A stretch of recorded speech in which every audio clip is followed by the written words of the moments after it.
This lesson on the sociology of families is about the size of families, in particular the number of children. So let's look at some stats.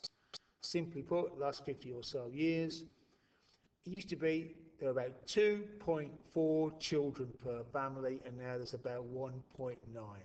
Half a child less per family. The number of children per family has definitely gone down in the last 50 or so years. So family size is shrinking. Yeah. Many people, many couples are choosing to remain childless. About 20% of couples are childless. Some are childless through choice. It's expensive, they want to have more fun, use the money for that. Others are childless, perhaps because they've got married later in life and find it difficult to have children. Women find it difficult to conceive. Yeah. Slightly complicating thing here, class. The number of children per family has gone down, but it's not an even change. Amongst the middle class, it's gone down a lot. Amongst the working class, it's not really gone down at all. It's typical in places like New Addington, where we are, for families to have 3, 4, 5 kids. Similarly, it's much more common amongst working middle class families to have maybe one child. So the average comes out at 1.9. Ethnicity is also a factor. Many ethnic minority families, traditionally, their culture is let's have many more children. So it's not as straightforward. These numbers here are not everybody. It depends on class and ethnicity. So why the change? Well, one of the reasons is to do with work. Many more women have A, jobs, and B, jobs that they like, career type jobs. Therefore, for them, having a child is not an easy choice to make. Now, they may feel it's threatening their career to have a child, so they might not have a kid, or they might choose to have fewer children because it might interfere with their career prospects.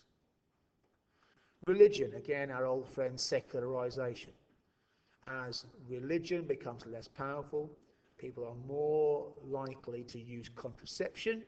If they use contraception, they're less likely to have loads of kids. You know, the Catholic Church teaches very explicitly that contraception's evil, it's wrong, it's a sin. People don't care, so therefore they have fewer children. Again, which is again linked to contraception and the availability of abortion. With contraception, particularly the pill, women have pretty much complete control over their fertility. They're much less likely to get pregnant by accident anymore. And if they do, abortions are much easier to get, and therefore women have fewer children.